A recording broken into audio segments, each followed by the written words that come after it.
So yeah. So yesterday we started working on the CIA triad, okay, and then we talked about confidentiality having to do with making things private between two parties. Okay, so when something is private between two parties, they are trying to keep it confidential, so out of reach from the third party. Now, another reason for confidentiality is that maybe the third party would be able to reach the data or whatever you are trying to keep private, right? But then, should they be able to understand it, or should they be able to make a meaning out of it? That is going to actually be the main focus of the confidentiality aspect of the CIA triad. Okay, that is why one of the methods for ensuring confidentiality was encryption, where we got to understand we had symmetric and then asymmetric encryption, where both of them have their differences to be the keys, which is the public and then private key. Okay, so we did talk much about that one. Then we went to integrity, where we said integrity has to do with the realism, or let's say the genuineness of something, how genuine something is or authentic something is. So one method I also mentioned yesterday for ensuring integrity was using hashing, okay, where you can hash files, you can hash folders, okay, and then make sure that whenever the message reaches the receiving end, that receiving end actually does the same hashing process with the same hash algorithm, and when they get their hash value, they compare the two hashes or the two hash values. If they match, then it means they have the original document and it's not tempered. If it doesn't match, it means something has been done to whatever they have. And we did see an example using the MD5 hashing algorithm yesterday. And I think the side one was when we were working with the level 200s, their weekly practical assignment, where we will use the SHA-256 hashing algorithm to hash a file from our Windows system. Okay, yeah. Now if there's no question, we move straight to availability. Okay. Now what does availability say, or what does availability mean? If you look at the word itself, it looks like there's some kind of there's something like available inside the word itself. Okay, now availability simply means that having access to resources when and where needed, which means you have access to something when you need it, and then wherever you find yourself you can still access it. That is like availability. Okay, so if you are, someone might ask, okay, so how do you, or let's say how does it even work? Okay, now a typical example is when we were in school in level 100, right? We were going to do an assignment. I think it was artificial intelligence. No, it wasn't artificial intelligence. It was ethics and then legal issues in IT. Yeah, that one. Of level 100, and then the whole level 100 IT were like 1,000 or like 900. Okay, they were supposed to take this quiz around 6 a.m. I think it was on a Saturday, 6 a.m. I was supposed to take it on at that time, 6 a.m. for the entire level 100 that year. Now that was the first time that in level 100 we had heard of such an assignment, because most of the times it was done in batches, okay, whereby maybe 2 classes would do theirs, or maybe like the time was actually different. But this time it was done like for the entire IT classes, okay, in level 100. So some of us woke up around 5:30, and then we started logging into the system just to make sure that we don't end up getting problems. So maybe like if we forgot our credentials, we'll find ways of solving the problems, and then registering for the course, and then waiting for 6 before we start the assignment or the assessment, the assignment. Now it was 6 o'clock, and then what happened was something different. Now those of us that logged in could not start the assignment. Some could start, some could not start. Those people who couldn't log in could not also log in as well. And then when you are able to log in, you can move to the next stage. When you finish with a particular assignment, you can move to a particular page of the assignment. You can move to the next page. When you come back and you successfully go back, you can move forward again.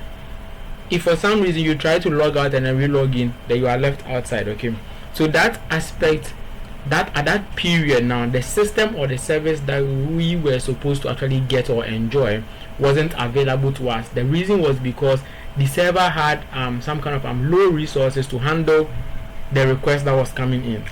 So the server or the service at that period wasn't available to us. So when we needed it, it wasn't available, and then we're trying to access it from our various homes, and it wasn't available to us. That is a typical example of like what availability should be. Availability should mean that whenever you need something, it should be available to you. If you need it now, you should be able to have access to it, and then if you need it even in your house, you should be able to have access to it as well. So another example, you go to the hospital for maybe checkup, right? And then with the procedures, you start from the OPD, then you join a queue. I think maybe most of hospitals don't have a queue, but you start from the OPD, then you move to join a queue, people who are actually going to the consulting room. Then you wait till it's your turn, then you go to the consulting room. If for some reason you get to the consulting room and then your vitals taken at the OPD hasn't gotten to where the doctor is yet, then your details are not available yet. So when the doctor needs it is the time you are there. Where the doctor needs it is inside the office, but then your details are not there, so you'll be sitting down waiting. Now whilst you are waiting, other people can't also come in because she needs to check you or he needs to check on you before the next person comes in. Okay, so that as that one to availability is not actually there. At the same time too, let's say that same hospital, right, we are dealing with let's say patient, or let's say even if not the hospital, let's say in your house or in your homes or in a company, you are dealing with maybe things that work with electricity, and all of a sudden the light goes off.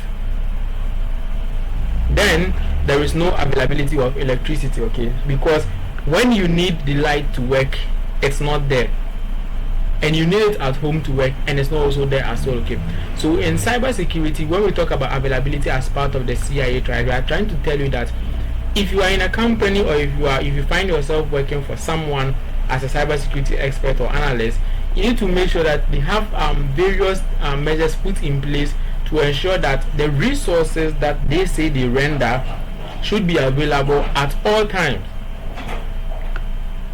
Should be available at all times. So for instance, if your company renders maybe, or let's say has a website, right, or has a web application, you as the cybersecurity engineer should make sure that okay, so if that is in your job description, you have to make sure that the servers that are actually responsible for rendering the web services to the end users should always be up and running whenever it's needed by anyone that tries to access it, and not in a situation where, oh, today is running, tomorrow is not running. No, not that. So whenever it's needed, it should work. At the same time, if you look at the hospital issue, you should make sure that those servers are also working. How do you make sure that those servers are working? Okay, so I'm just going to give you like maybe a general overview of like how you can make sure that those things are working. Okay, or like let's just say something like general. Okay, so if let's say your company has maybe a server, like a physical server that they're actually hosting their web application from in the company, right? You make sure that the server that they are purchasing to do that hosting is actually a server that is not going to break down anytime soon. So you buy from legitimate sources. Okay, then when it comes to the server specifications, you make sure that your server has the higher specification to be able to respond to multiple requests, because there is one thing that actually works against availability when it comes to cybersecurity, which is referred to as the denial of service attack, where denial of service just means what it is. Okay, so it means you are trying to deny people of certain services. So an attacker sits somewhere in his house and then floods a server with illegitimate requests, and the server will also try to respond to all the illegitimate requests and then leave the legitimate requests behind, because it has to finish with the illegitimate ones before it will come to the legitimate ones.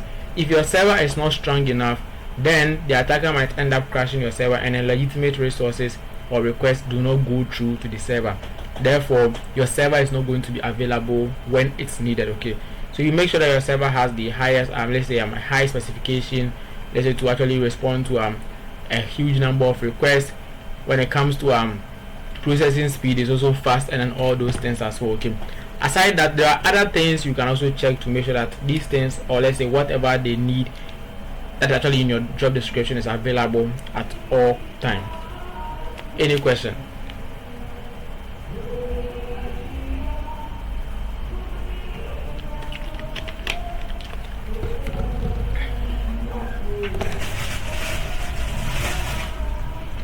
Any question?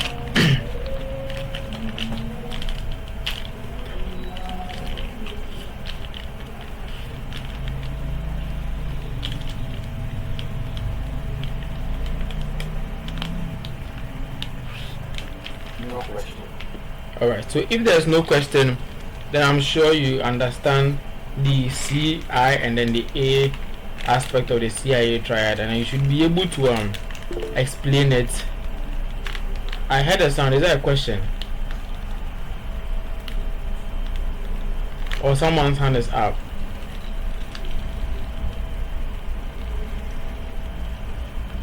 Please, if it's a question, you can unmute yourself and then ask.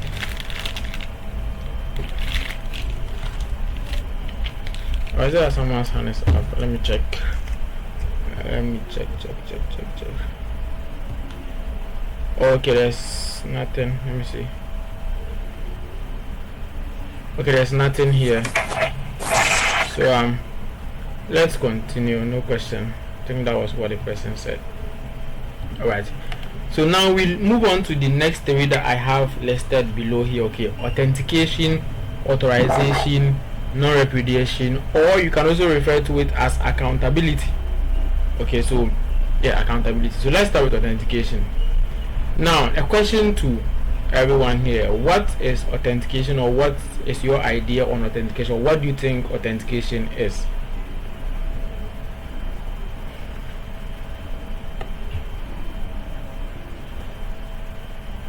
What do you think authentication is?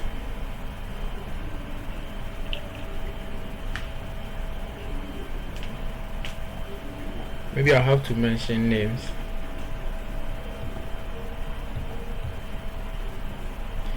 Yeah, Esiedu Raphael, authentication. Yeah, how shall I? Wait. Authentication is verifying that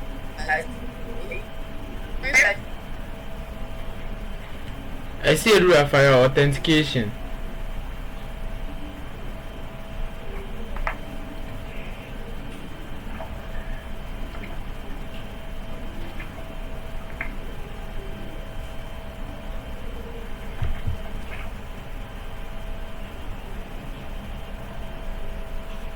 Hello, Esiedu. Hello. Yeah, authentication. What does authentication mean, or what do you think authentication is?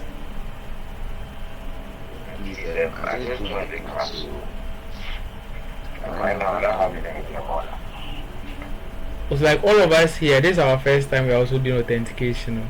So that's why I'm just asking what you think it is. Okay. So, can I say authentication is the same as availability? Authentication is the same as what?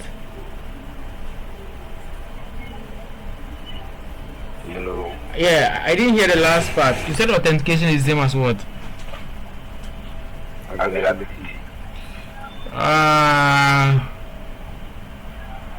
I'm not really sure. You can say authentication is the same as availability. NEPA, no.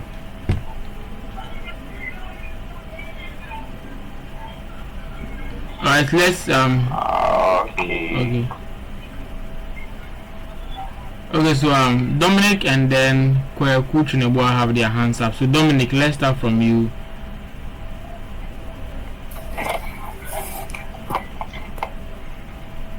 Dominic Kwashi. Yes. Please, in my own understanding about this, I would like to give a scenario. Okay. Let's say, for instance, your mobile device or maybe your laptop that has, let's say, biometric fingerprint or facial recognition as a password. Yeah. Anytime you're trying to access it, the device would want to verify your identity to know that if you are truly that particular person. For instance, these smart homes, IoTs that we use as smart homes, let's say the electronic door lock or key card sometimes some of them uses fingerprints, some of them uses some key cards. So the device has been set in a way that it will identify a particular, let's say, fingerprint. Let me put it that way, to make sure that it's the right person that is accessing that particular device at that particular time. That's how I understand the identification. So, in the nutshell, I'll say it's a security procedure that's an electronic device or a computer to identify the user to show that it is that particular person or not. This is someone trying to do something. That's how I understand the identification. Okay, sure, nice. Kwaku Chinabwa. Yes. Yeah, so you had your hands up. Of course. Okay, so I think it is the how legitimate something is. It's almost the same as confidentiality. Okay. Okay, let's hear from El Shaddai. I think she was saying something before I stopped her. El Shaddai, you can now come in.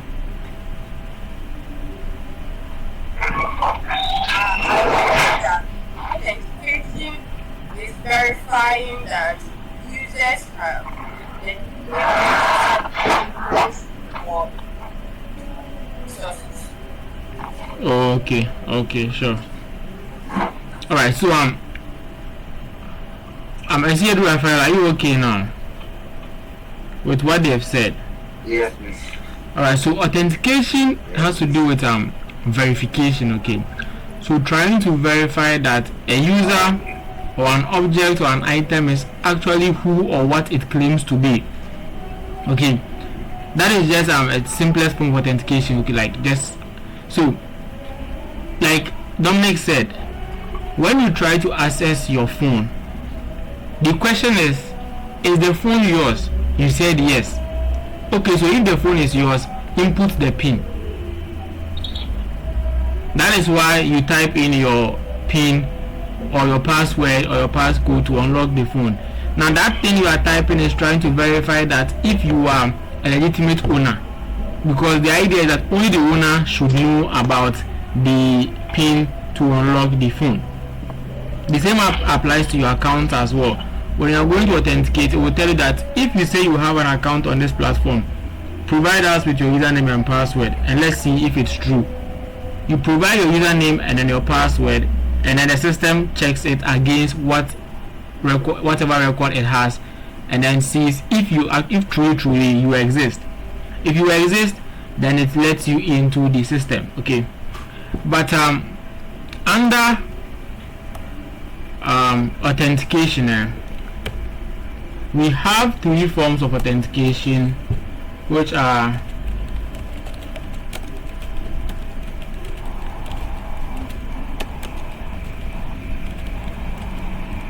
okay. So these are the three forms of authentication: the what you know, what you have, and then what you are. Hope you can still see my screen.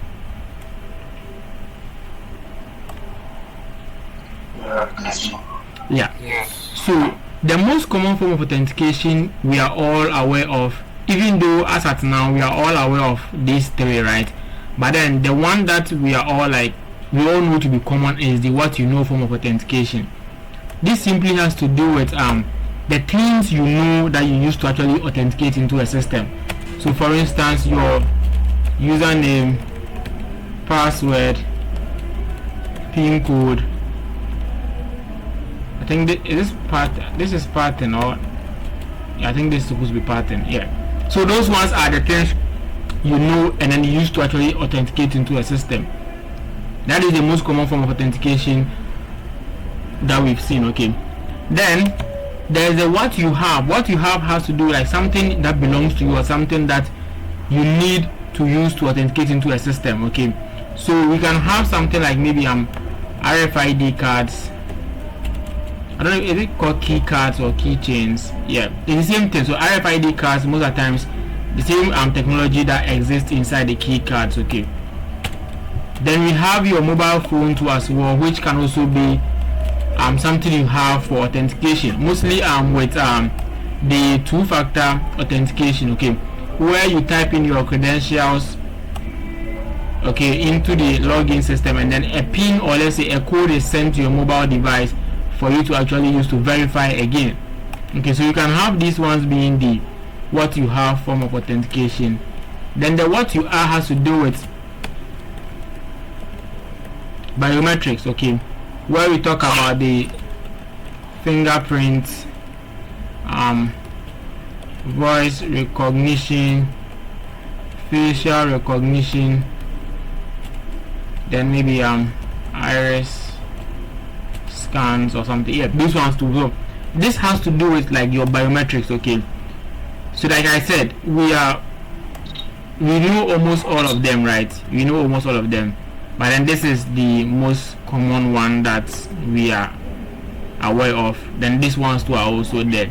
Okay, yeah, but with all these forms of authentication, okay, as a cybersecurity engineer or as a cybersecurity student, you need to understand how to implement them, how they work, and then how attackers can bypass these kind of things. Okay, how attackers can bypass this kind of authentication. Okay, so if we take the first two here, it kind of look simple to be bypassed by attackers. Okay, so for instance, username, passwords, pin codes, and then patterns. These ones are something that attackers will be needing, and then it's a bit if you look at the rate at which, or let's say how they are able to get them, it looks pretty much easy to get your username and password. Okay, the reason is some people are fond of writing usernames and password on sheets.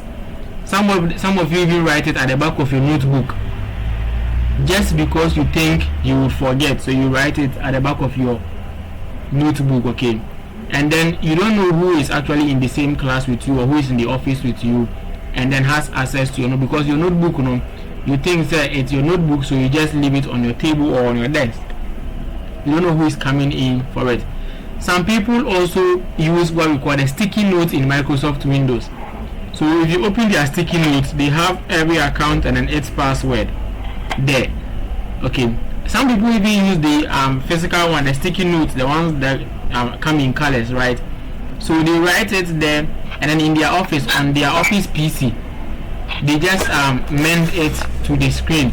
So whenever they come to work, they look on the sticky note and they type in their credentials. Okay, now there is one attack known as let's say the bigger, or let's say the current term is called social engineering. Okay, where most people refer to it as the act of human exploitation. That form of attack is mostly done to gain some of these things and to just exploit human weaknesses. So one of them, or one of the attacks under social engineering, could be phishing, where phishing is mostly geared towards retrieving sensitive information like usernames, passwords, pin codes, and then even getting your account details, or let's say credit card details too as well.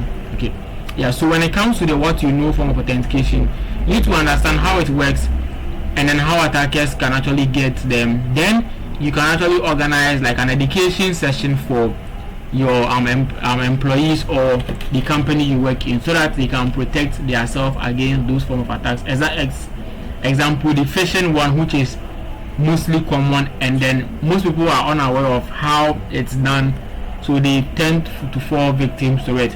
Even as at now, we still have one of the social engineering tactics going on in the country, which most of us are aware of, the MTN Momo fraud or Momo scam issue, which is an example of social engineering. So if you look at the way it's going, it actually tends to exploit the human weaknesses. Like I said, even though MTN has put in security measures in place, they haven't yet educated the public on what to do and then what not to do, but then the services is working. Okay, so you as somebody studying cybersecurity today or now should be able to understand what these things are and then be able to tell people what to do and then what not to do. Okay, Then we have the what you have. Okay, now it might look secured, but it's also going to be one of the easiest way to get into a system. Okay, so let's say you are using an RFID card or a key card to get into a building, right? Or let's say you use a card to get into your office, but then the card has no technical features in it. You just have to show your card to the guard and then you are given access to the building. But yet you walk around with your card hanging on your neck. You take pictures at the office with your card hanging on your neck. Some of you even intentionally take pictures of your card alone and then post it on social media. Now there's no harm in doing that. Okay, the harm is who is actually looking at the pictures. That is what makes it harmful. Okay, so you taking pictures, there is no harm, but you are posting it and you don't have control over who is looking at the pictures. So if somebody has maybe any form of intention of getting into the company, and the person does his or her basic information gathering and then realize that, oh, as an employee you just have to show your card to the security guard and you are given access. Okay, then let me just scout the internet. You scout the internet, you search for the company, and then you realize that we have interns like you and I posting pictures with our office cards attached to our necks. So the attacker just downloads one of the pictures, zoom into the card, and then close the card. The next thing you realize, or the next thing you see, is the attacker is at the work premises and then gets to the entrance, just shows the card to the security man, and then he's given access. If your card has some kind of technical features where you have to let's say place the card on a particular device to give you access, there are tools available that can clone cards and then clone all those things too as well. So if you are walking around with your cards and then everything, I mean, you can't really say you're 100% secure, because if the attacker has those tools available, they can clone your card and then use your card to gain access to the company. Okay, so most people will advise that when you have maybe cards that do some of these things, you'd want to get a Faraday's wallet and then be placing your cards in them, just to prevent the scanners from cloning your card. Okay, yeah.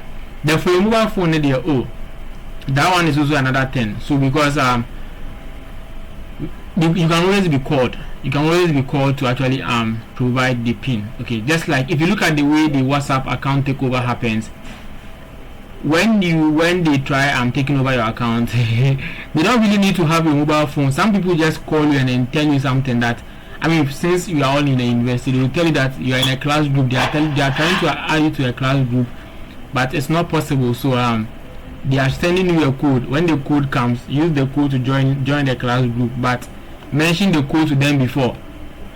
Then you mention the code to them, and then that is it. You don't have access to your account again. Then the attacker does the things you were supposed to do but you didn't do, and now you don't have access to your account.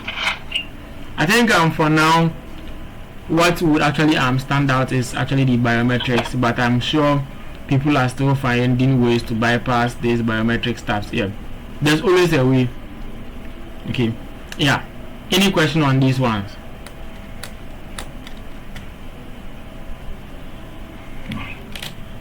Any question?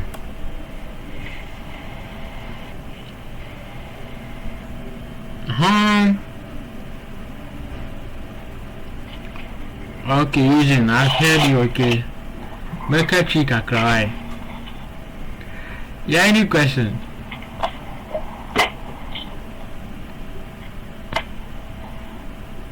Mr. Sieru Raphael, do you have a question? No, please. Alright.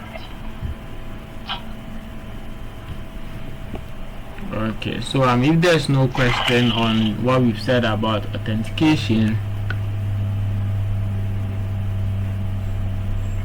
we can move forward with the authorization aspect.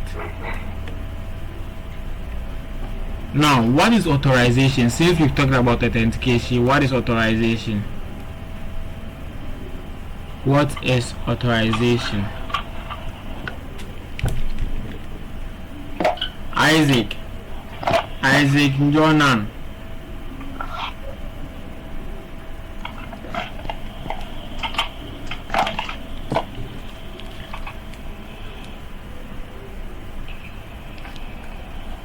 Isaac, authorization.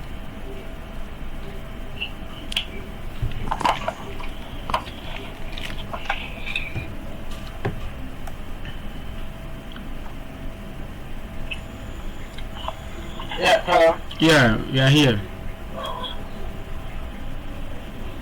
Okay, so what I understand about the authorization is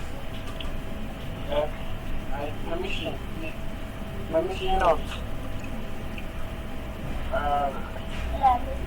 any like permission to access a specific file or a data.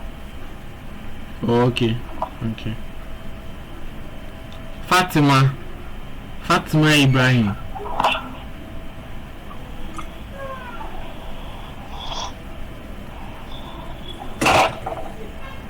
Fatima, authorization.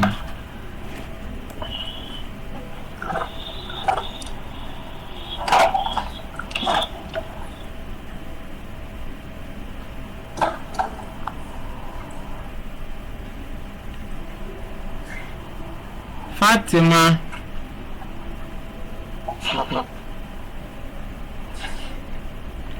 Alright, see Fatima is not talking. Samuel Ano Samuel.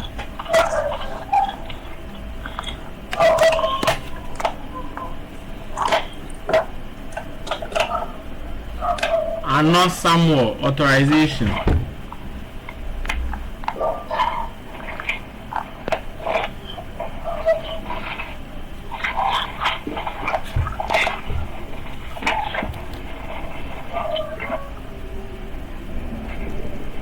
Ano Samuel, authorization.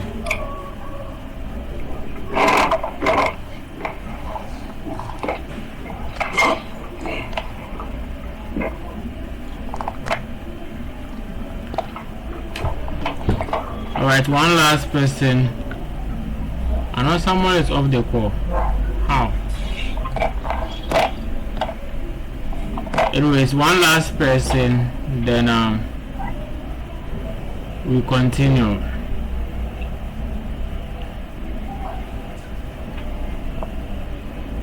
Mercy Akuwa.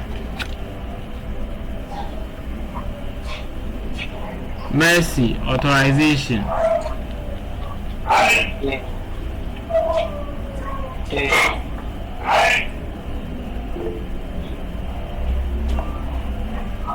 Yeah, Commander Boan. Okay, for me, I think that authorization after authorization, when you've done your you are need your author access to your file or not authorized. Okay. Please, if you are not talking, mute yourself. Solomon, Isaac, Esiedu Raphael, please mute yourselves if you are not answering a question.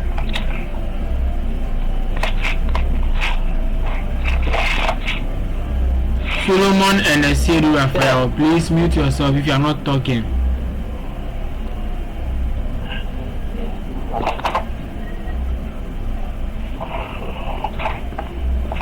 Solomon. Yes. Yes. Are you answering a question? Like the way I understand it, right?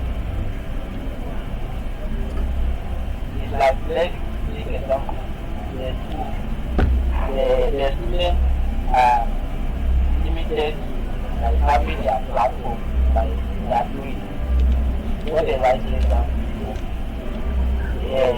The opportunity to access their doing is like they are, I don't know how to say, they are authority. Something like that. Oh, okay. Yeah, Commander, finish yours and let's continue. But Solomon, please mute yourself. I was saying for the authorization, quite a know about it. After the authentication on the authentication or whatever, but which authority access to a particular system or a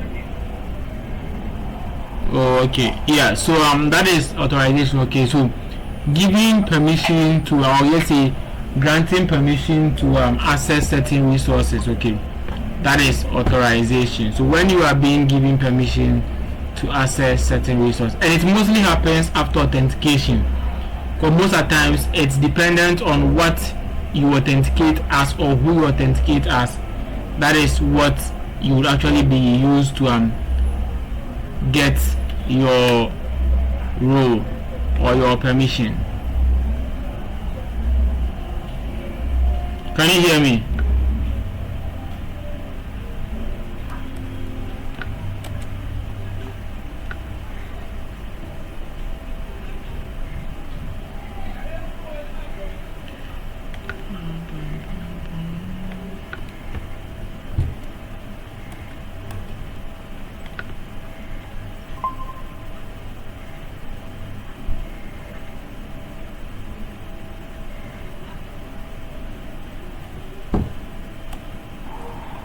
Yeah, so for some reason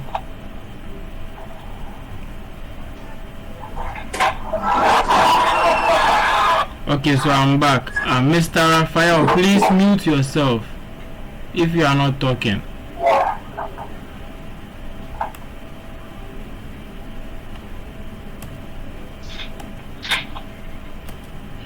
Alright, so let's continue. So I said that the authorization mostly happens after authentication. So it's based on what you authenticate as or who you authenticate as.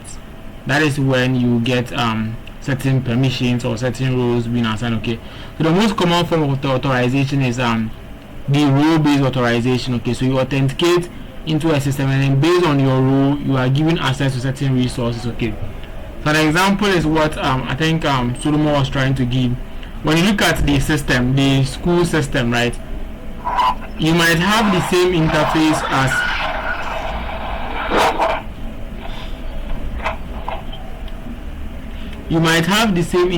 as your lecturer, right? But when your lecturer logs in, the things they see is actually different from what you see and then what you can do. Okay, so lecturers can see students in their class, they can receive students, or let's say manipulate students' results and then all those things. But when you log into the system, you can only see a few things.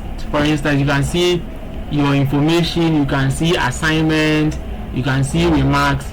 You can't even see other students, but the lecturer can see other students. They can give assignments, they can view assignments, they can give score, they can even manipulate the scores too as well. But you, on the other hand, who has the role of just students, can't do that. Okay, so most of the times you would have that being the most common form of authorization. So like the role-based authorization. Okay, so based on your role you get certain permissions. Even aside being systems, if you go into a business, if you go to a business, you realize that certain people can't access or have access to certain offices if they are not at that position. So it's also still role-based. So based on your position in the company or the job role, you have access to certain resources and you don't have access to certain resources, and that comes down to what we talked about the last time as the least privilege, where you give people the lowest privilege they need or they require to perform their duties. Okay, yeah. Any question?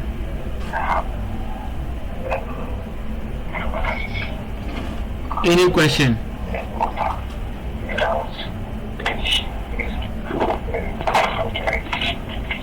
Is someone talking?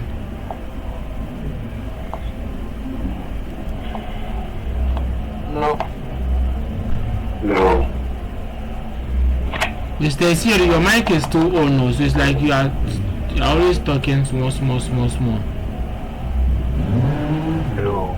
Yeah, hello. My question is about authorization. Alright.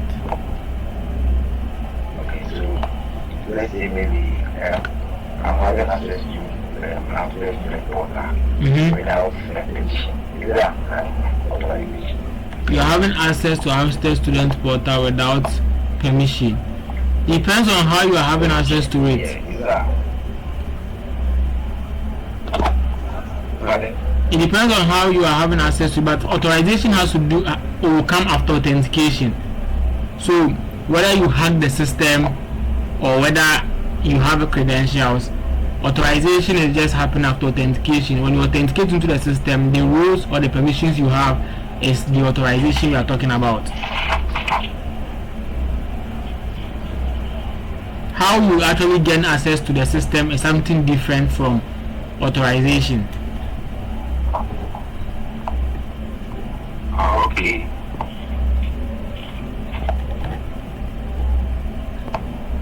Any other question? Yeah, Magdalene. Okay.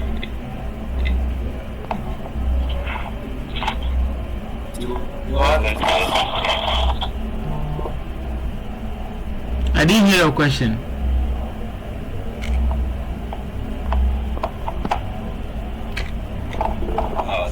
That authorization. The question is not coming on. It's dropping. Hello? Yeah, hello. Yeah. I'm saying that what Raphael was saying, Yeah. maybe right now I've been given access to the student portal. That's authentication. But I'm not given access to modify my grades. But I'll find my own means to modify the grades. Is that authorization? No, like I said, that is different. Okay, so if you've been given access to the students portal, you've been given access. If you use the access, you first have to authenticate. If you authenticate, you'll be authorized. If you are authorized to maybe only see your results, that is the authorization. If for some reason you've been able to find a way to modify the results, then that is not authorization, because that wasn't part. That is actually a flaw in the system that you are taking advantage of. So that is going to be a vulnerability.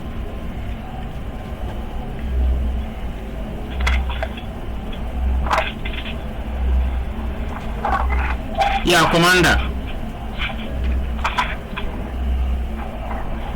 What we say, so concerning the authorization, then I think it's somehow affected availability. You said authorization some way somehow affects availability. Okay, so you are not the authority to access the system or the file.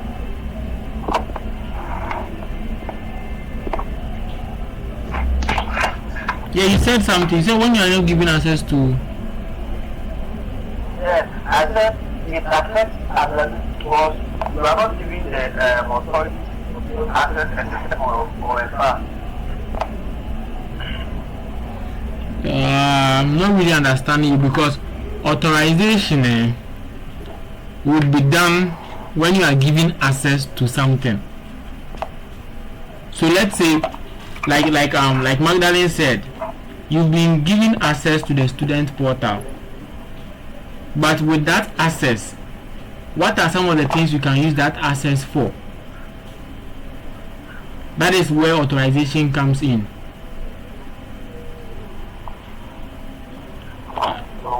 I don't know if you understand what I'm saying. So the moment you are given access, yeah, so let's say you are given access to the portal, so you log in. When you log in, the moment you log in, then authorization takes place. So based on what you are logging in as, you are given access to certain things and not certain things. So yeah, I'm listening. So after the login, that's when the authorization comes, right? Yeah.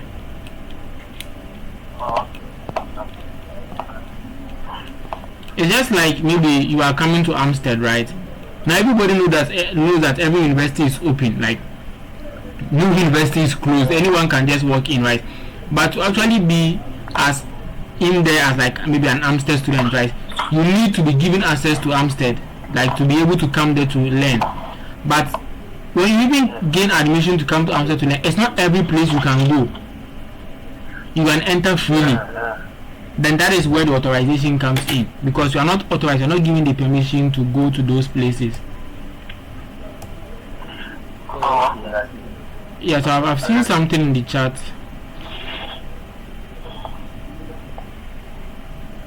Yes, so the IDOR is actually a failure of the authorization aspect. Okay, when authorization is not done well.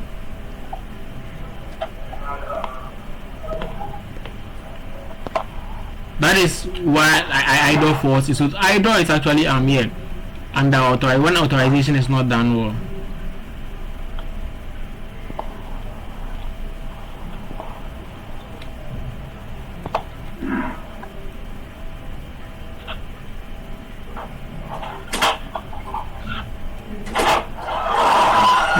The reason it's authorization is because if you look at the way it's supposed to work, right? A user is supposed to have access to only his or her resources. But in IDOR, manipulating certain things give you or grant you permission or mute yourself.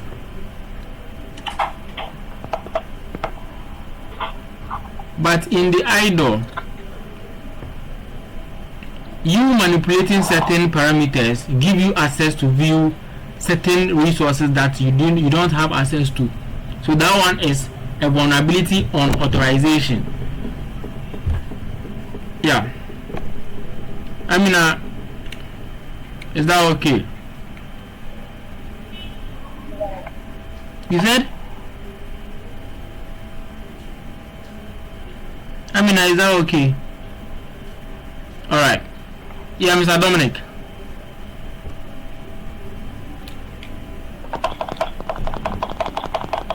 Yeah, thank you very much. Please, my question is still on the concern on both the authorization and the availability.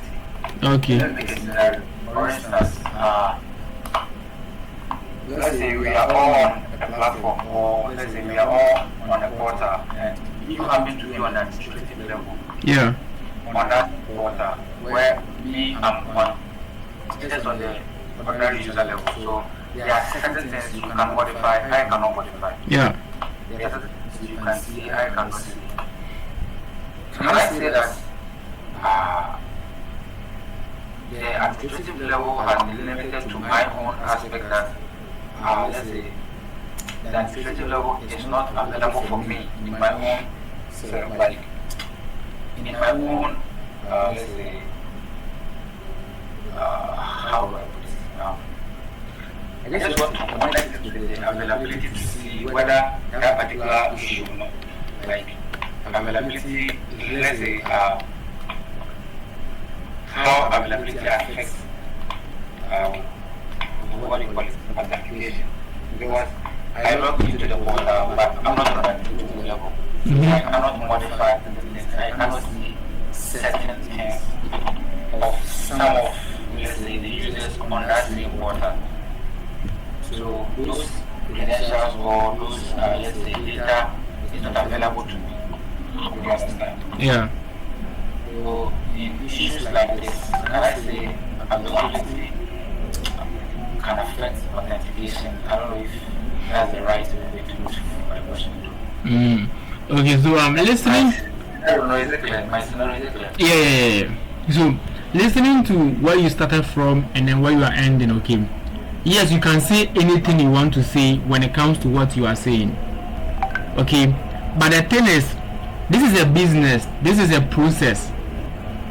And it states that as a user or as a student, these are your duties and this is what you can do on this system.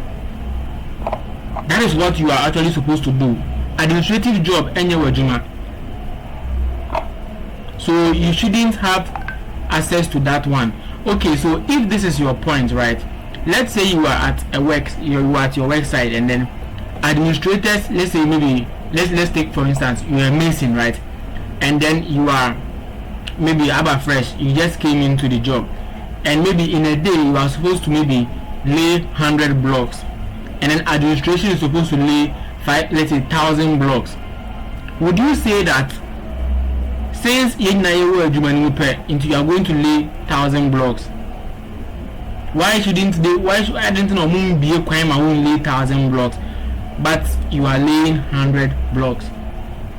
That is because there are certain rules and regulations set in every organization that whenever you come into the organization, this and this and this is what you are supposed to do. So in the school or in the school setting or in a system, based on what you are doing in the system, you are being given certain rules or certain access. That has nothing to do with availability. Availability has to do with the service that we are saying that we are rendering. Is it actually available?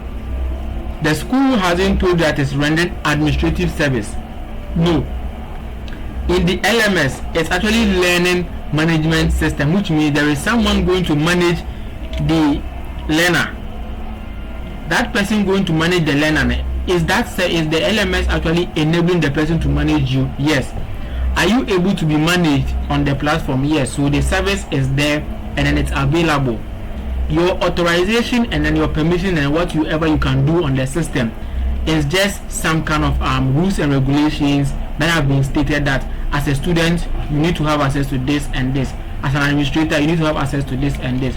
We can't put you all in one, maybe on one rule and then you all be on the system. And who is going to be the administrator, who is going to be the student? Okay, so it doesn't affect it. It doesn't come anywhere closer to the idea of availability. But based on how you were saying it, yes, you can say it anywhere like that, but it doesn't work that way.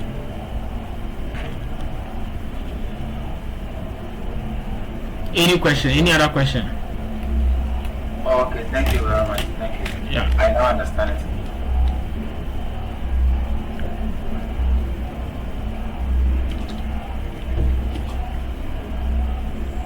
I have a question.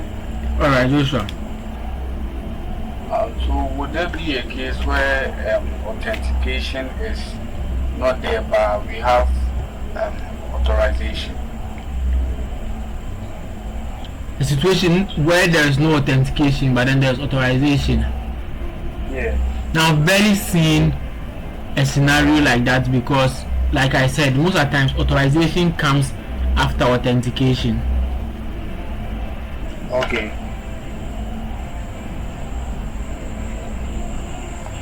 So there won't be any scenario as such. Yeah, as at now I can't speak for, but I'm not sure. Nah, authorization without authentication. No. Okay. Thank you. Unless maybe you've witnessed some and you want us to maybe like discuss it. No, I just came in mind, so I just wanted to. Because I doubt it's going to be that way, because even the time you don't even know there is authentication. Okay. Yeah, so there is always going to be authentication before authorization comes in. If there is no authentication, there is no authorization. Okay. Thank you. Yeah, welcome. Alright, so if there are no more questions, we can move on to the last one, which is the non-repudiation or accountability. Okay. So non-repudiation accountability simply means that an individual or a person should not be able to deny his or her actions. You shouldn't be able to deny your actions on a system, on a platform, or in a company. If you did something or if you do something, you should be responsible or accountable for the actions. That is what non-repudiation means. And now we have systems put in place to ensure that non-repudiation or accountability is actually in place. Okay, what are some of the examples of this system? Typical example is your security cameras that you put in place in offices or on campuses. Now these security cameras are there to keep track of every activity that is going on. So in the case of an incident, when you are found on the footage that maybe you did something, you cannot deny your action and you take full responsibility for your action. Another one is the login system or the clock-in systems most institutions have. When you go in the morning, you clock in. When you are leaving, you clock out or you log out. Now if you clock into the system and then something happens within a time frame where you were actually still in the company, then if we are calling people to investigate, you cannot say you were not there, because in the system logs you were actually on the premises, because you had never logged out of the system. Okay, and then one other login system is with web servers or servers. Whenever you access any service from a server, logs are also captured. That goes with certain requests, certain properties like your IP address, your device you actually use to actually access the resources, the resource you accepted or you visited, the status. Okay, so you actually send a couple of things to the web server. So in case some activities happen on the server and then forensics investigators come around to check the server, they are always going to find who started what or who did what on the system. So because of non-repudiation, all these systems have been put in place, and then users cannot deny their actions whenever they commit certain things. Yeah, any question?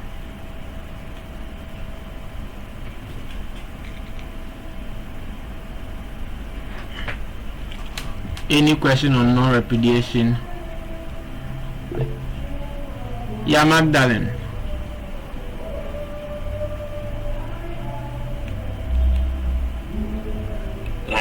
You said whenever you log in, your device name, your location will be sent to the server, so whatever you do, they will notice. What if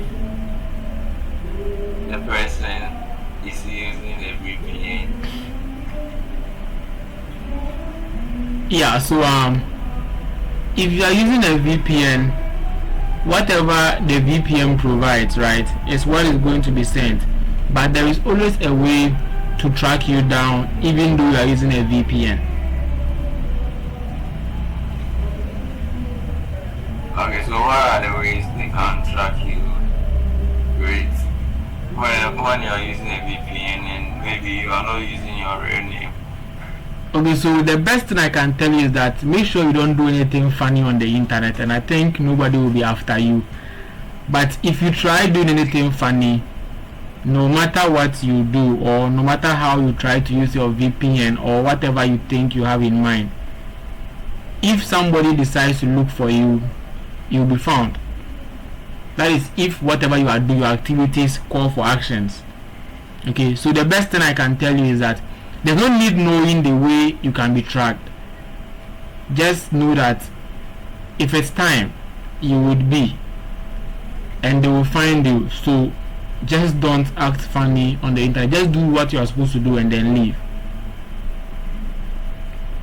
Oh, okay. It's not for a bad thing. Maybe, as a cyber security, you're going to do more research about some criminals and you don't have to do this research with your own identity.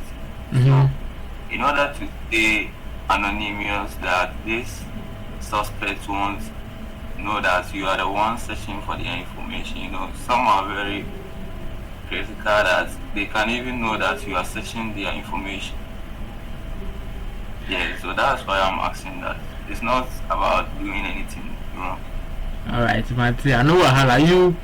As time goes on, we'll get to see those files too as well. Okay, don't worry about how they want. So we'll actually get to see those things too.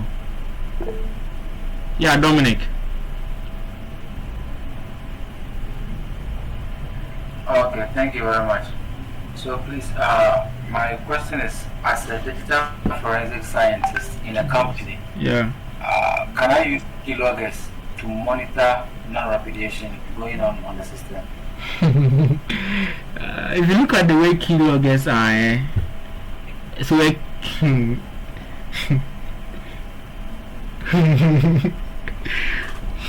so keyloggers actually logs every keystroke depending on how it's actually being designed. Okay, it's going to log the keystrokes of, let's say, an individual that has that thing on their system. Now you don't know what you are getting from the keystrokes, so for some reason you'll be invading in someone's privacy. Is it invading on, I mean like on in, but then there's going to be privacy invading there, because you are going to be capturing a whole lot of things from the keystrokes. Okay, so for accountability, just use the general login systems. Okay, now if it's in a network and then everything is connected, you should be able to see what the people are doing on the network without having to install keyloggers on their devices. Okay, so I think using keyloggers would actually be you going the extreme, because if an employee finds out, they can actually report you, because you're actually invading in their privacy.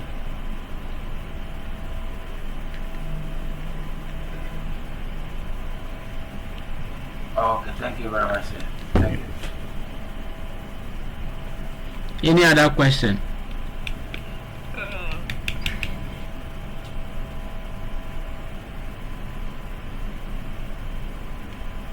Any other question? Secure the web. Occupy the web.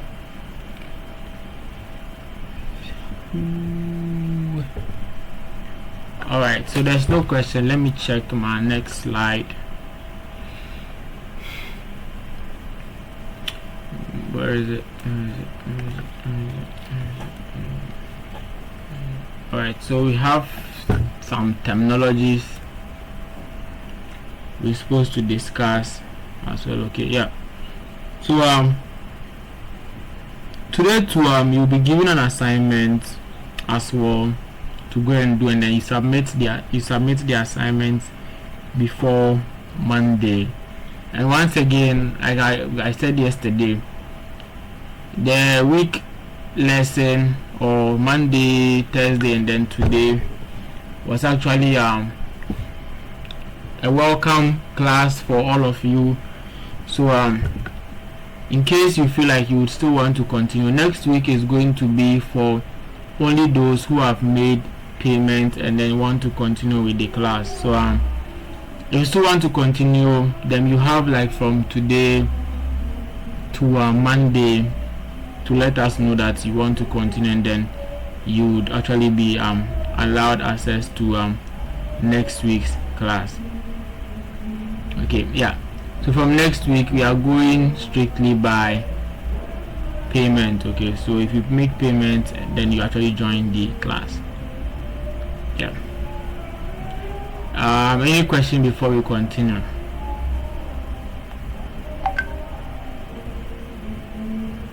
Any question before we continue? Alright, so Commander says no question. Alright, so the first terminology from the slide says threat. Threat. What is a threat? In cybersecurity, what we talk about, or not even cybersecurity, in general, when we say threat, what do you mean by threat?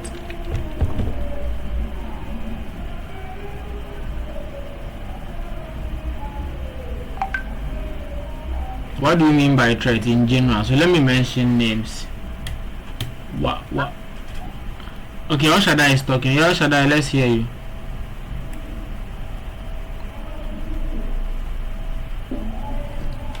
A threat is something that poses risk and can cause damage to a company or something. Okay. Yeah, so let me get extra 2 and then. Yeah, Oswald. Threat.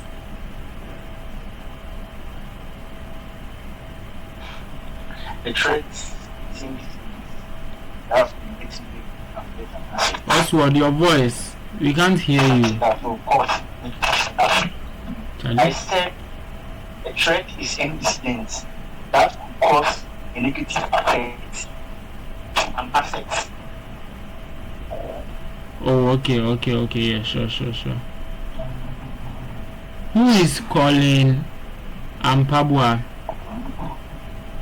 Yeah, calling. Threat.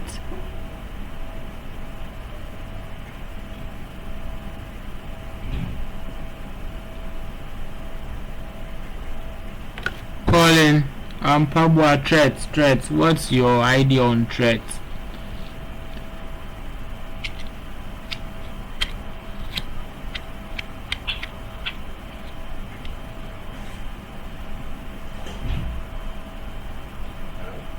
Yeah, hello.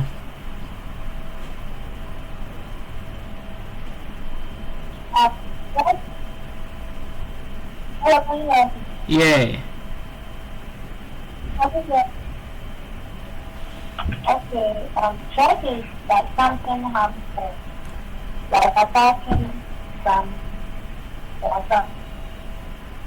Oh, okay, sure. All right. So yeah, Commander. Okay, so I'm adding some more to the threat. Okay. I can say a threat is an action taken to force the function of a system. Yes, a function of a system or Okay. So yes, all what you said is actually so all your responses are legitimate responses to what a threat is. Okay. So anything that can cause harm, or let's say a potential harm to a company, a business, or an individual is referred to as a threat. So that is why when let's say you are speaking with someone and the person says something that looks or that has the potential of occurring, you can say that is a threat. Can you hear me?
Alright, so I was saying that so anything that could potentially cause harm to a system can be referred to as a threat. Okay, and I made mention that in case maybe you are having a conversation with someone and the person says something that to you could be harmful in the future, you can say the person has threatened you. So typical example is when you are talking with someone, the person says like maybe train out home, then everybody knows that the person has threatened you, like just by saying wait and we shall see, or like we shall see. So that we shall see isn't really what is actually causing the harm, but that we shall see makes you aware that anything can happen from that time onwards. That is why we call that statement a threat. So you have threatened the person, so it means that you will do something to the person in future. Okay, so in cyber security, to the same thing. So when we talk about threat, anything that can, or let's say could be a potential harm to a system. Okay, so example becomes malware, okay, which actually going to be a threat in organizations. Hackers are also threats, okay, in organizations as well. We can even have let's say we can add natural disasters to the threats, okay, but just because there's also the potential of them happening, okay. So you can add natural disasters to like what threats could be, okay. But mostly you would see people focus on the technical aspects, or let's say the cyber aspect, like malwares and then hackers, because there's a potential of you being attacked by a malware, or being attacked from or by an attacker, or let's say a hacker, okay, somebody who has decided to do something to your system. So those ones would be examples of threats. So any question?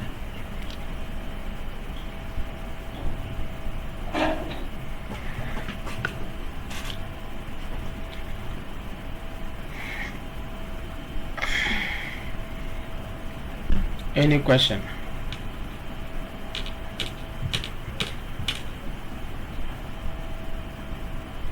Nepa. Alright, so if there's no question on threats, our next one is vulnerability.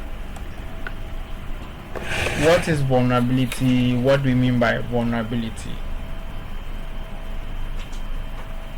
Vulnerability. Vulnerability. Vulnerability,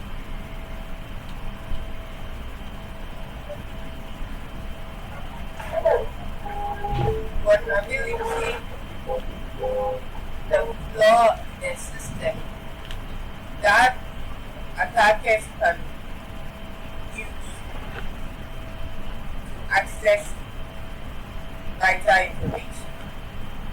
Okay, yeah. Yes, okay, yeah, sure. That's it. And I'm Dominic.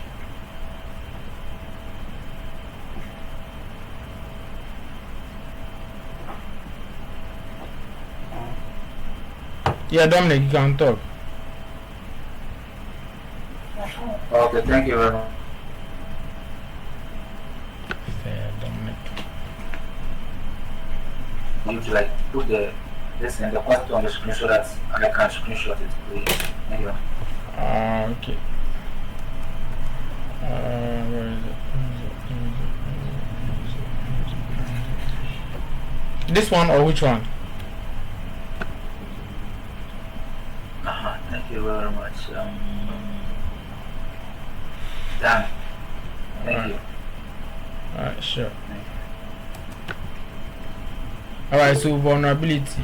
Yeah, Shaddai, you have your hands up. Yeah, I wanted to ask if you are recording the session. Yeah, it's being recorded. Is it? Yeah, it's I being. don't know, I just wanted to. Yeah, it's being recorded.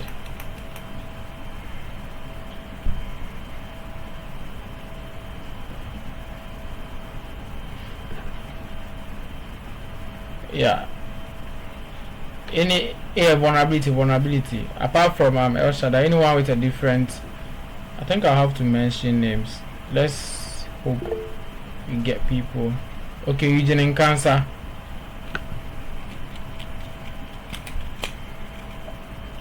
So, like, the vulnerabilities, should I say, a backdoor and exploit that poses a threat to a system. Oh, okay. A backdoor or threat, two different things. Okay. Yeah. So now vulnerability is okay. Let's hear from Kwashi. Dominic, you wanted to say something again? Yes, I wanted to use our local dialect to explain vulnerability in my own understanding. Alright, sure. I actually if you won't give everything you have to at any time, it's like we are the one to know, like what you are Yeah. that person is vulnerable to anything at all. Right. It's a system, no. It's a jar, like Yeah. the system is a jar. Everything I am trying to do. That's how I understand what Yeah. So that is it. So like just like El Shaddai made mention. Okay. So a weakness or a flaw in a system that would enable attackers gain access to the system through that thing. So that's like a vulnerability. So Dominic said, say, if your house is the system, right, and then you sleep without closing your door or your gate, the attacker is the thief or the armed robber. It will make it easy for them to get inside and then take whatever they want to take. The same as happens to your systems. When your systems are not secured enough, you make it easier for attackers to gain access to those systems and then be able to do a whole lot of things in the system. So that is a vulnerability, a weakness or flaw in the system that attackers can. And then we go back to Eugene, who made mention of exploit. So a flaw or a weakness in a system that attackers can exploit. Now the exploit there is them taking advantage of the vulnerability in the system. That is what the exploit there means. Okay, yeah.